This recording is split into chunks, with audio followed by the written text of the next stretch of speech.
What's going on, man? Welcome back to the basement. I'm Ron, and we have a bunch of injuries yet again. We have another week of football, lots of players up in the air here.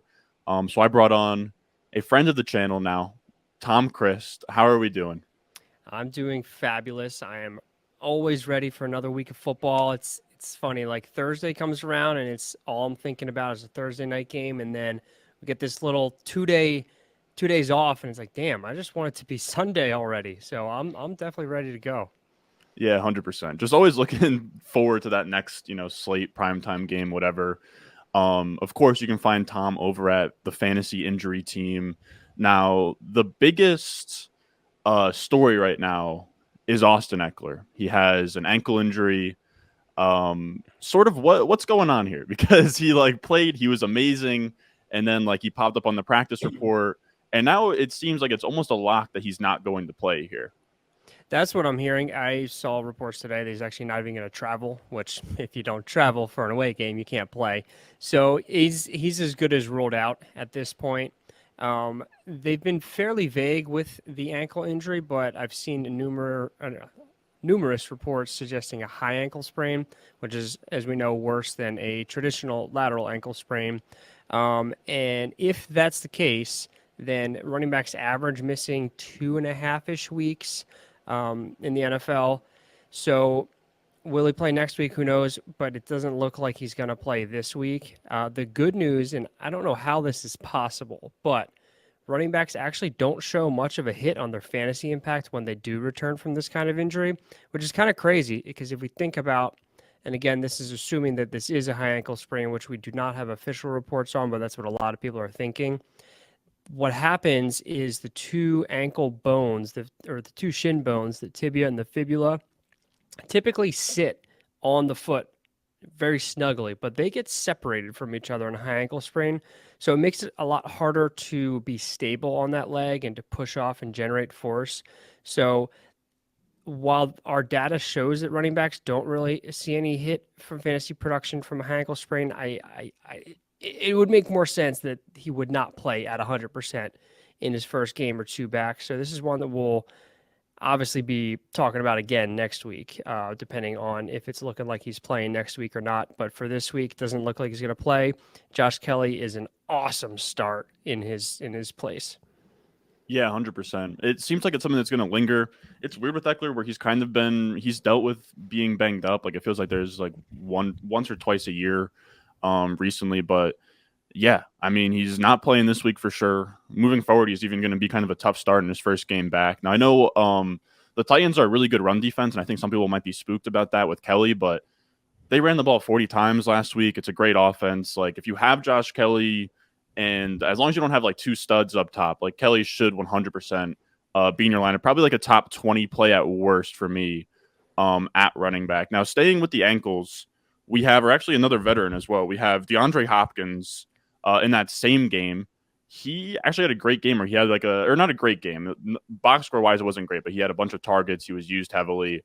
And then he logs the did not participate Wednesday. I was like, oh, maybe it's just, veterans, they take off Wednesday. And now he hasn't practiced the entire week. Just kind of curious what you're seeing there. Again, not looking great. We never like to see, especially the Friday missed practice. Now, Hopkins is a savvy veteran. He doesn't need to practice, even though he is on a brand new team. So it'd be nice for him to be practicing. But typically, if they're going to play, they're going to at least be practicing in some capacity on Friday. So at this time, I would be preparing to be without him. But you never know. I mean, I feel like Schefter starts tweeting at 5 in the morning on Sundays with these notifications. So you'll have to look out for what his ultimate status is. An ankle sprain is going to impact agility, like cutting, more than pure up and down straight line speed. And Hopkins is an absolute savant at running routes. So it's plausible that if this is a more significant sprain, it could impact his route running to some degree. But he's such a savvy vet that he just knows how to get open, knows how to read the defenses, find the holes. And if the ball's in his radius, he's going to catch it. So if he does play and you don't have somebody that's elite to start over him, I think he's still worth a start. Just maybe not expecting as high end as we typically expect from him. Maybe just like a solid 10-ish point game from him. But another thing to keep in mind is that the medical literature will suggest that when an athlete has had an ankle sprain, there's a 26% increased chance that they're going to have another one in that season. So hopefully that's not the case for him. There's a lot of taping, wrapping, bracing that we can do to mitigate those risks, but definitely not something that we want to hear, especially with him missing practice all week. Yeah, it seems like if he does play, you're right that it would be that late news dump from Schefter. And if he does play, you can play him as like a wide receiver 3 and feel fine about it. It's a decent game environment too, where they're probably going to be losing to the Chargers for a lot of this game, so they're going to have to pass the ball. We'll see. I mean, maybe they sort of deploy him as a decoy. I will say that there's been some buzz of like, oh, if he misses, like, what do we think about Treylon Burks or Okonkwo? It's a little bit tougher, right? With Josh Kelly, he's like a very clear start, but with wide receivers, you still have to get open, command a target, catch the ball. It's not as simple as just taking carries in the backfield. So I would still be pretty hesitant to start either of them. I mean, tight ends are so ugly that, I mean, maybe you're in a spot where Okonkwo makes sense, but Burks still don't have a ton of confidence playing him. Now, moving on from the ankle injuries, we have still Mark Andrews dealing with the quad stuff. He seems like he's going to play on Sunday. I'm curious if there's like re-injury risk here. I'm also curious of like, we were talking about it last week. Okay, quad's like a big injury, does a lot of things. Like, I'm curious, at what point are we like out of the woods on like the Andrews quad stuff here? It looks like we're getting close to there because it sounds like he's going to play. We do see in tight end specifically a average decline of about 17% of their fantasy production in the first game, which again, for an elite tight end like Andrews, when the tight end landscape sucks, that doesn't matter. You still start him. Definitely increased risk for re-injury for any lower body muscle as they return. But if he makes it through this week, my concern level goes way, way, way down, especially if he makes it through this week and looks good and like plays well. So basically, he's so good that if he plays, you're going to start him regardless of if he's at 100%, 80%. As long as he's more than like 50%, you're going to start him. Yeah, exactly. And I think that this game is at 1 p.m. Yeah, it's at 1 p.m. So you have a ton of. I would just have. I mean, it's kind of been the story with these tight ends is just have a contingency plan in place. Like if he doesn't play, either have Isaiah Likely or sort of look around these other. You can look at the 4 p.m. games, the 1 p.m. games, and figure something out because there's pretty dusty options out there on waivers that you can kind of just throw in the lineup and see what happens there. Of course, Isaiah Likely an option as well. Moving on to the hamstring injuries, we have Christian Watson who. I sort of wish, I mean, we talked about it a little bit last week, but I sort of wish I sort of thought about it a little bit more in the offseason. Like Christian Watson last year dealt with a bunch of injuries. It's now sort of carrying over. I don't know if in school it was a really big issue for Christian Watson, but we now he has a hamstring injury going on. He doesn't participate on Wednesday and Thursday. I think he gets a limited practice in yesterday. I'm just kind of curious if he does play, or what are we sort of expecting? Do we think he plays? How long is this going to carry on forward of like these guessing games for Christian Watson every week? I'm just curious your thoughts. Yeah, and I'm glad that we're getting to the hamstring because we got a number of guys with hamstrings that I have some similar takes on and some differing takes, even though it's the same-ish injury. With Watson in particular, he's injured this hamstring before last season. He's a speed guy, so we know that the stress on the hamstring is at its peak at your peak sprint speed. So that top 80 to 100% of someone's sprint speed is when the hamstring gets loaded the most. That's why we see this hit receivers worse than other positions because they have the space to run to get close to their top speed. So a guy like Watson, who's a burner, this has potential to impact his ability to get up to his top speed, but also he's already injured this same exact hamstring before, so the recurrence is a concern as well. Only practicing in limited capacity on Friday, and that was it this week. That tells me he's not at 100%. It tells me he's got a ways to go. Even if he does play this week, I think it's a trap to start him. So we know that our data on the fantasyinjuryteam.com shows that there's a 13% decline on average in fantasy production for receivers, which if he's an elite receiver, that's not enough to scare me. But Watson has shown flashes of elite potential, but I don't know that he's in that category yet.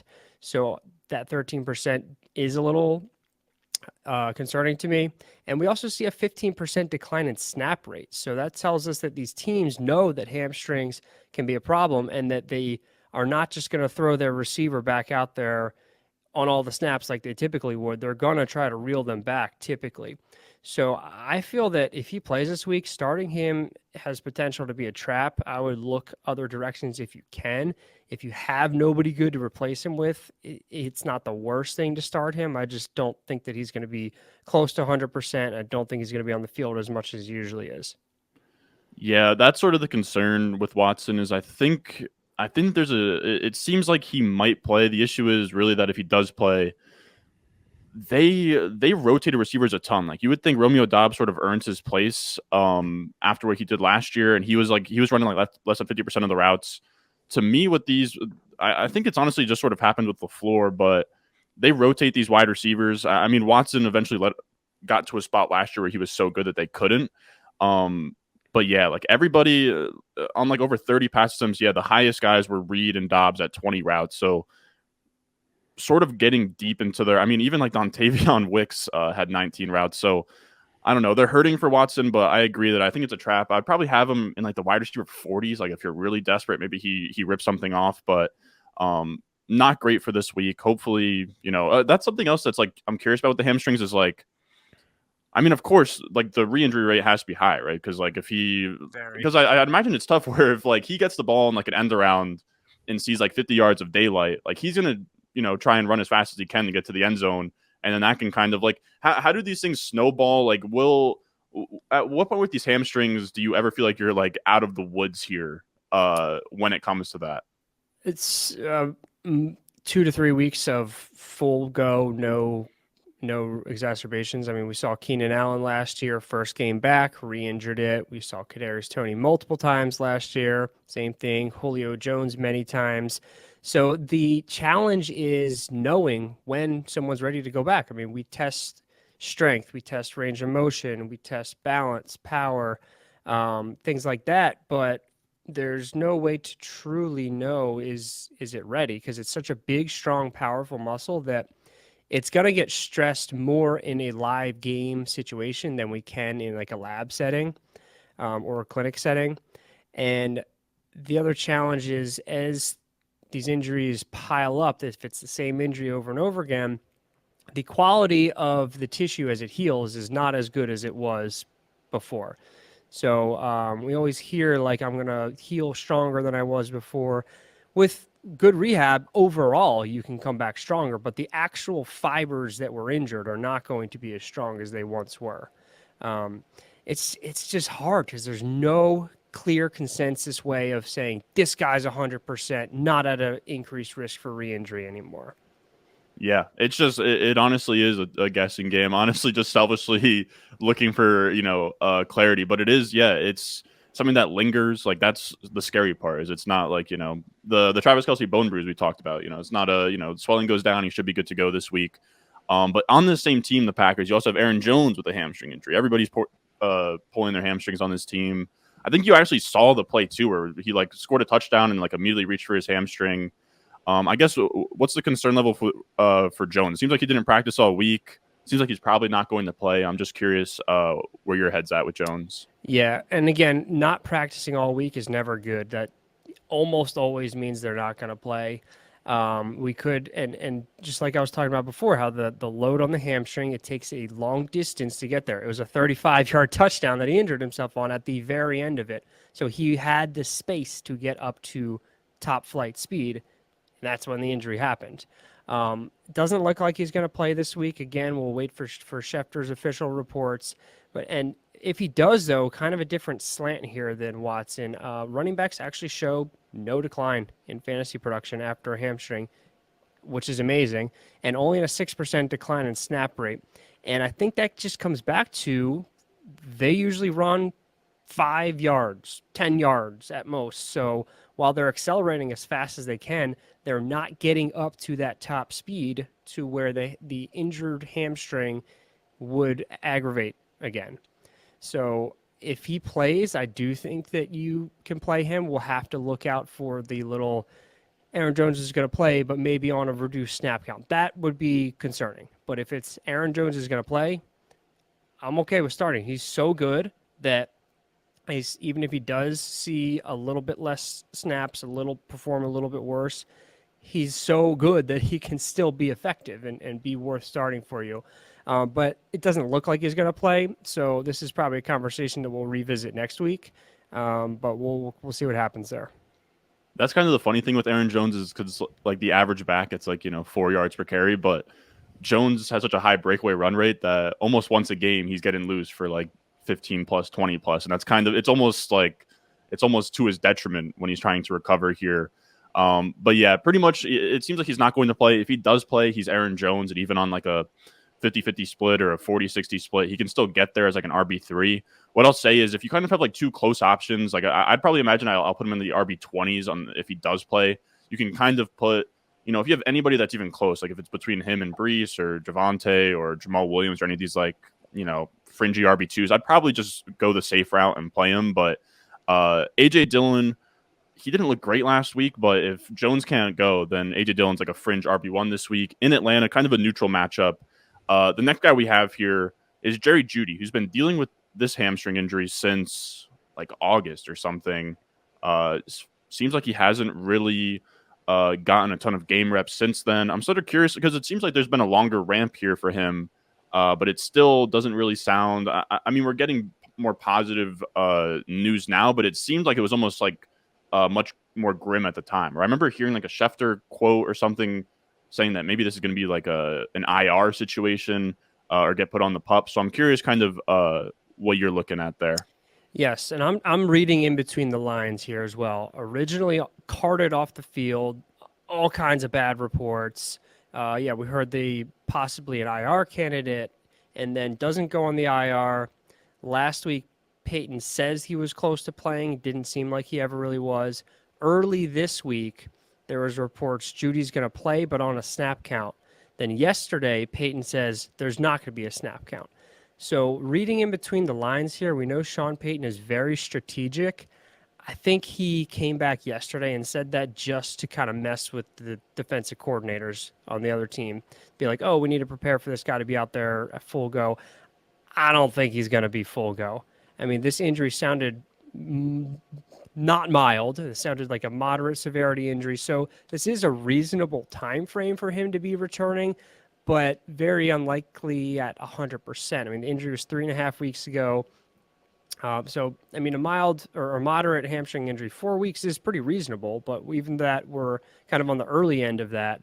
And again, kind of the same stuff we talked about with Watson. Like this type of injury impacts receivers the most. We see that dip in fantasy production of 13%, 15% snap rate, high recurrence rates.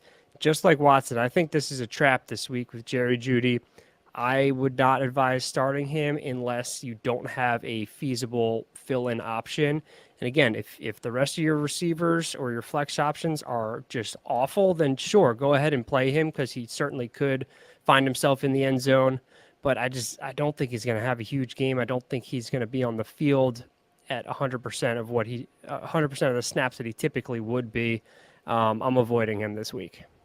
Yeah, I'll probably be in a similar boat. I do think that he's going to run a decent amount of routes, like not his full share, but I was looking like they have Lil Jordan Humphrey running 25 routes last week, Brandon Johnson. I think that they're going to want him on the field, but maybe more as like a decoy, kind of like taking away some space, going at like, 80% speed.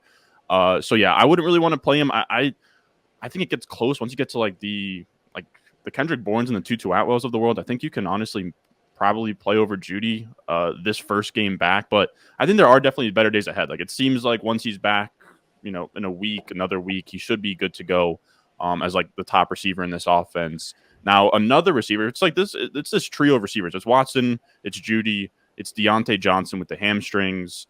Diontae Johnson's interesting where at first it was like maybe he's going to go on IR, honestly similar to Jeudy in a way where it was like maybe he's going to go on IR. Then Diontae Johnson self-reports that he's day-to-day. So I guess I'm curious, do we think, I mean, it seems like he's a true toss-up for Sunday. I'm going to say he's not playing, or no, I think it's a Monday game, but still, it doesn't really seem like he's going to play. What's sort of like the timetable here? Because again, it was like maybe IR, then we got some positive news, but it's still like he didn't practice. So it was kind of just talk. Yeah, it doesn't look like he's playing this week. Most of the reports were multi-week absence, and that tells me that it's probably a grade 2 injury, similar to Jeudy's. So looking at like that 3-4 week absence.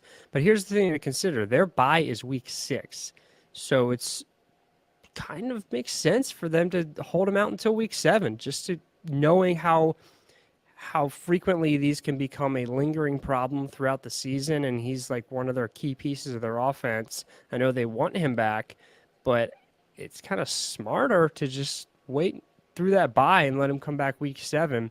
Um, Now, what Diontae has going in his favor is he's more of a possession receiver than a downfield guy. So, talking about that, it takes 30, 40 yards of sprinting to really stress the load on the hamstring. He doesn't do that as much, but I mean, even his injury, he caught like a curl, which is his thing. And then as he's getting upfield, that's when it got injured. So it doesn't need to be 30, 40 yards of sprinting to injure the hamstring. But I think that does bode well for him versus someone like a Christian Watson who's getting vertical a lot. But that said, I mean, that injury looked bad. The initial reports sounded bad. I don't think he's going to play this week. If he does, I don't think you trust him. I wouldn't be surprised if he's out for a while, possibly through the bye week. Yeah, that's what it seems like. If he not going to play, probably the latest he comes back is after the bye. Maybe before that he pushes it, but probably won't be all that effective until the bye. In that same game, though, I don't know if you like Freiermuth was looking weird. Like he had this one play where he was like shaking his hand, and then it's not a hamstring or not a hamstring, but a hand injury. And then it comes out that he had like a chest injury. He played 23 of 27 snaps in the first half and then 8 of 34 in the second half. I mean, you could say that they're getting blown out, but still, I would imagine Freiermuth would play more than 8 of 34. So I don't know if you're like, it seems like something that's going a little bit more under the radar, and it seems like it'd be more of a, not a feel injury, but more of like a, soreness or something. Like, I'm not sure what's going on. It says listed as chest, but I'm curious if you've sort of done any digging on Freiermuth here. I'm just seeing chest as well. So that happens a lot with tight ends because they're such big bodies. They get hit in the chest, the ribs, etc. And it's uncomfortable to have a chest or a rib injury, but in this case, it looks like he's going to play. Guys play through it all the time. And often when there's soreness, little bits of inflammation like that, once they get going, the blood pumping and sweating and getting your heart rate up, it kind of flushes some of that soreness and discomfort out. So I don't know that I would expect this to really impact his production. It may hurt, but I think he'll get through it and he'll play fine. I mean, he practiced in full yesterday, which tells me he's going to play and that this isn't hindering him too much. So I would start him as you typically would. Yeah, I think you just have to play him. I think tight end is actually a little bit. I'd almost say it's like in the middle of like wide receiver versus running back when it comes to handcuffs. Where Deontay Johnson going down is actually pretty good for Freiermuth, where he now gets more of the targets. I think he got 2 to 3 red zone targets last week. So Freiermuth's live just catch a touchdown. And tight ends are so bad right now that you just have to play him if you have them. We also have Brandin Cooks, who is also like another one of these vague injuries where I think that someone was saying I've heard MCL thrown around with Brandin Cooks. He was like losing snaps. Michael Gallup, it seems like maybe it was bothering him during the game. What do you got on Brandin Cooks? Yes, I'm seeing MCL. Does not sound major, but it sounds like it's enough that's possibly going to hold him out. So the MCL can really lead to some swelling and some stiffness in the knee. And if you don't have that full range of motion, it's going to be very hard to run, very hard to cut, and very hard to just kind of be sound on one leg. So that's what could possibly hold him out this week. But again, it doesn't sound super severe. So looking at next week, not out of the question for him to play. But we do see a pretty significant hit in fantasy production for receivers in their first game after an MCL injury. It's not a huge sample size, so we can't make too much of this data, but over 50%, 50% reduction in fantasy points in their first game back with a 28% decline in snap rate. Again, not a huge sample size, so we kind of got to be careful with those numbers, but the trend is not great there. Only 14% of the receivers in that sample met or exceeded their pre-injury baseline fantasy points per game in their first game back. So possible that we see a couple weeks of decreased production from Cooks as he continues to get closer to 100%. So a fringe flex wide receiver 3 anyway. Probably not considering him this week if he plays. Probably not even considering him next week if he plays. Yeah, it seems like I don't know, any knee sprain or MCL. I don't know. Anytime you bring up a CL, it just seems like that's pretty bad. I don't even really know what does CL even stand for. Like, Cruciate ligament. okay, So you got anterior cruciate ligament, or MCL is actually medial collateral ligament. huh? Mm-hmm. All right, I wasn't. I knew the CLs, of course, but I didn't really know what they were. But we do also have. I was also saying I wrote that down in the note sheets. I mean, I know. I think Oblique is your side, but Puka Nacua has some sort of oblique injury, where I guess it's like I don't know. I guess he has like a bruised side. What's kind of the recovery there? Like, do we think that he should be good to go in this game? What are we seeing with Puka Nacua? Yes. So the obliques are very, very, very used abdominal muscles on the outside of our abdominals that rotate our torso. And they also maintain stability of the core. So if you're thinking a receiver as he's running, his torso is rotating. As he's twisting to make a catch, those obliques are helping him do that. As he's bracing to take on a hit, those obliques are involved. So when you have a pretty significant oblique injury, it's very hard to do anything. Even just get off the couch is very hard. With him being questionable, and it sounds like McVay says he's probably going to play, it tells me it's probably very minor, not significant enough that I would think this is going to impact his production at all, but can certainly get worse with the wrong hit, the wrong twist, can certainly get worse and linger. But for a start sit analysis, I mean, I don't think this is going to impact his production at all. Yeah, it seems like I mean most players, if they get hit hard, can leave a game. So that's kind of where he's at. I have him as probably like a top 30-ish play this week, Puka Nacua. So, I mean, if you spend all your fab on him and you're in a spot where he looks like the play in your flex spot, I think that you can go with him. I actually like the 49ers matchup. Like, they're a good defense, but their defensive line's so good that they're probably going to stuff the line or the run a ton and just sort of force you to pass and get a lead early. So Puka Nacua is not a terrible play this week, despite sort of having some murkiness around him. We also have another vet here. I have Davante Adams. He had like a foot injury earlier in the week. He seems like he's good to go. Just want to know your thoughts on if there should be any concerns here. No, if he would have missed more practice, I'd be concerned, but he's off the injury report. I'm not concerned at all. Guy's a freaking machine. Yeah, exactly. Like it seems like he's going to play. He should be good to go. I know some people are, I mean, maybe not like panicking, but he didn't really have a great week last week. Jacoby Myers went crazy. Jacoby Myers not playing this week with the concussion. Davante Adams should be a beast. I also wrote down CJ Stroud, who like popped up with a late shoulder injury. I'm curious if like that's maybe. It seems like he tweaked it in practice. I'm curious, kind of. I mean, it's probably a big issue as like someone who's throwing a ball. What do you think about Stroud? Like, is his status in jeopardy for Sunday? Like, what are we looking at there?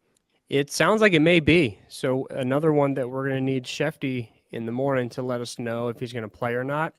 Houston hasn't really given us a whole lot of information on what happened. Sometimes it's just soreness. It's just simply just they throw the ball a lot and their shoulder gets sore. If that's the case, once they get warmed up, it usually feels better. Rest a little bit, get warmed up, feels a little bit better. Sometimes you can get some tendinopathies in there, tendinitises, which again can lead to soreness, can hurt. But again, once you get warmed up, they feel a little bit better. So we again, not a huge sample size, but we do have a sample size of quarterbacks with this type of injury that really show no decline in fantasy production. Likely for the reasons I just explained. Once they get warmed up, it feels a little bit better.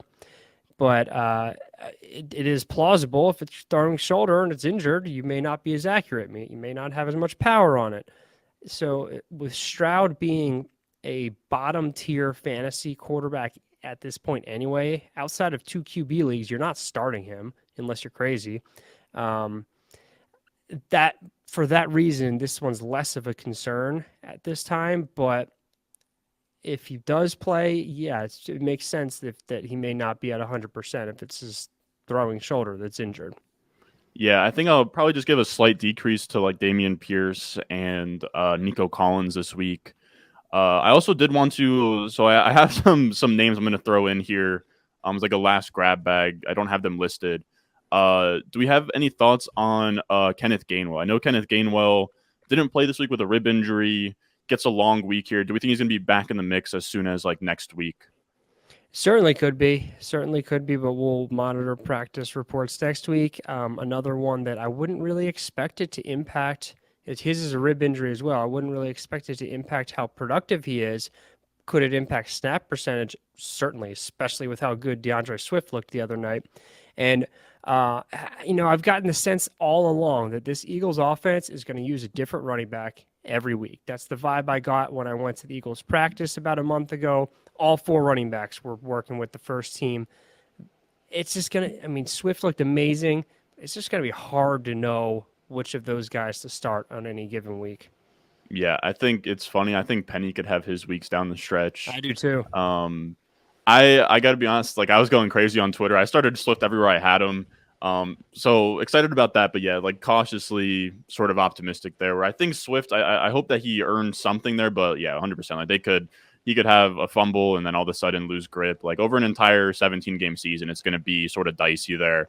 And I I think also I think they know that all of their or their two of their running backs at least have significant injury histories, and they yeah. know that they can't just feed these guys 25 touches a game because they won't hold up. They've got to rotate them. Yeah, exactly. And I loved what they did too against the Vikings, where they just decided like just stop the run, like just like you're Yeah, going to have yeah, to yeah, stop yeah. the run to beat us, which is like perfect. Just rotate those guys in and out. The offensive line's amazing. The one other name I wanted to throw out as well. I'm seeing him pop up on injury reports, but my take as a Jets fan, I think he's going to be just fine. Brees Hall seems like he's like popping up questionable. The reports are snap count. I assume snap count 100% is happening, but I'm curious if you're worried at all about his status for this game or just kind of the reports that are coming out right here. No, not at all. I was absolutely blown away with how good he looked the other night coming off this injury. And he's the one that I forget if we talked about it on your show, but I've talked about it on my show. He fits the profile as being the one running back that could outperform the typical trend of running backs after an ACL tear. And in week one, that's exactly how it looked. Now, that long run last year before his injury, he's not getting caught. So Yeah. that tells us that he's not at 100%, but he's still, whatever percentage he's at, it's enough to be really productive. Yeah, exactly. Even on like 10, 12 touches, like he can break something off for like 40 yards. It seems like that was kind of like a thing where maybe he kind of gassed out towards the end of that run. Garrett Wilson absolutely blew. Garrett Wilson could have just helped out blocking; it would have been a touchdown. Yeah. Like he started like showboating at the 50, thinking that it's like, yeah. I mean, last year Brees is taking that home, but the other thing I was going to say. I wrote this down on the sheet. I'm a little bit of a deranged Jets fan here. We have Aaron Rodgers come on the Pat McAfee show yesterday, say, screw all your timelines, screw everything. Like, doubt me, see what happens. We saw Cam Akers tore his Achilles July 20th, practices December 23rd, plays January 9th. Is there any hope that Rodgers comes back for a playoff run here? So I kind of have two angles towards this. One, Cam Akers was a good 17 years younger than Rodgers, I believe, at the time, something in give or take a Yeah, year. something in that ballpark. So that certainly helps. But also, Cam Akers did not play well Yeah, in that playoff run. I mean, they still won the Super Bowl. Awesome. But he did not play very well. The other side, though, is if we think about what Rodgers needs to do physically, it's not the same as what running yeah. backs or receivers need to do. What's huge here is that it is Rodgers' left Achilles, not his right Achilles, his left Achilles. He's a right-handed quarterback, so that means that he pushes off the ground aggressively with his right leg, including that calf Achilles complex, to throw the ball. Well, it's his left one. So that's why I put out a tweet like right after his injury or the day that it was announced, that like officially announced, saying how I don't think it's out of the realm of possibility for Rodgers to return next season and play at a high level for that reason. He doesn't run much anymore. Like earlier in his career, he was pretty mobile. He just kind of moves around the pocket now. So he doesn't need to be sprinting at high velocities, cutting, anything like that, that would really stress the Achilles, or that a not full strength calf Achilles complex would be a problem for. So I definitely think he can play next season. This season, playoffs, like I saw somebody, I don't know, it might have been you, somebody put that out It might there. have been me. It's going to be tough. Let me say this. He would be defying anything that's happened before other than Cam Akers if he can do that. Now, medical stuff is always improving. So I'm not going to say impossible. I would give it maybe a 3% chance, though. No, I'll take that. I don't know. I'm thinking to myself, that's what like really spooked me during the game is like we've seen Rodgers, like I've heard, I mean these are more myths than actual truths, but I've heard that he maybe played on like a partially torn ACL in college, and we've seen him. I mean, he has like a famous interview where he's just like high off of whatever they shot him up after the game. He's like in the interview like just clearly out of it. He's a tough dude. Like he plays through everything. So for him to just sit down and give himself up, I was like, no, like this is really bad. So yeah, I'm hoping. That's my thought is like even if he's like, I don't know, like what's I'm trying to think through the timetable of him getting back to like Tom Brady mobility. So who really knows? We'll truly see. I mean, he is somebody that's going to explore the deepest and darkest secrets of modern medicine and see He sure will. what he Sure can will. he can figure out. So yeah, I'll be rooting for it. I know it's a very long it's a very long shot, but it's at least nice to know that next year he should still be Aaron Rodgers. Now, I will ask, like, this is honestly more of a hunch, if anything. I'm curious. I'm curious, honestly, if you have a take on the turf versus grass debate, and almost like I don't want to say that Achilles are more common these days because that's really more gut feel than anything else, but it feels weird that him and Dobbins both tore their Achilles in week one. I'm curious if you have any takes, I guess, on like maybe them not playing in the preseason might have contributed to it. The turf, of course, it's freak injuries, so they're going to happen regardless. But yeah, I'm just curious, kind of your thoughts on the whole. I don't know. Achilles seems very in front of everybody right now. Yeah, I don't know. I'd have to look off the top of my head. It doesn't seem like the rates of Achilles tear are any different than they have been. It might just be they're bigger named players Yeah. that have been suffering them lately. As far as these two guys, Dobbins and Rogers, both of the mechanisms were pretty similar. Their toe was in the grass or turf. I believe Dobbins was playing on grass, Rogers on Yep. turf. And the way the defender fell on them, it pushed their shin way forward over the ankle, which is going to rupture the Achilles. So hard to really say if it was the surface's fault there. It might just have been a product of the mechanism of the injury. Now, as far as the turf versus grass debate goes, I did some research on this a few months ago in my article on the fantasyinjuryteam.com where I looked at risk factors for injury. And if we remember, the NFL, I think a year or so ago, put out a study saying there's no difference in grass versus turf non-contact injuries, or maybe it was just injuries in general.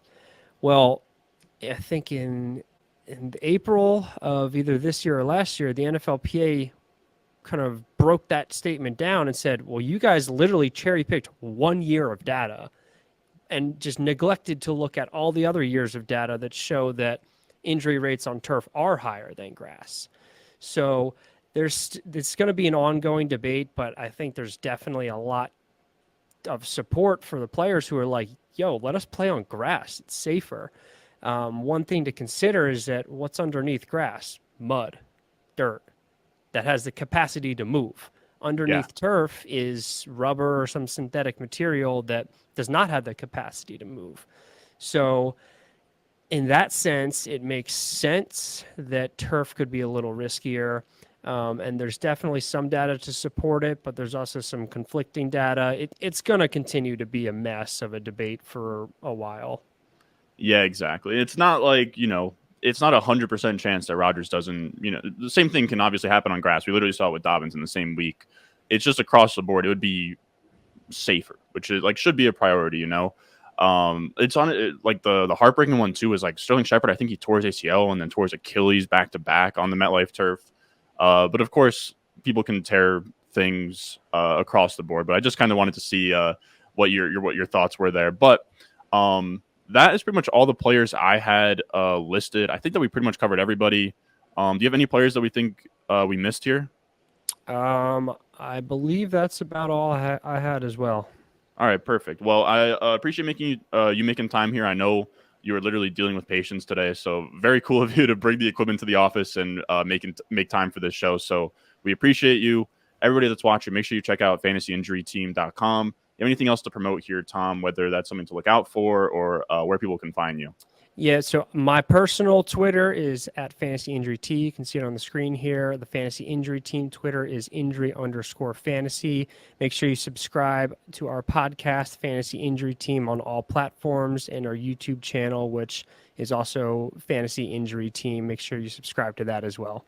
All right, perfect. I'll make sure I put those links in the description. I appreciate everyone that, or in the comments as well. I appreciate everyone that's watching, and as always, I will see you guys in the next one.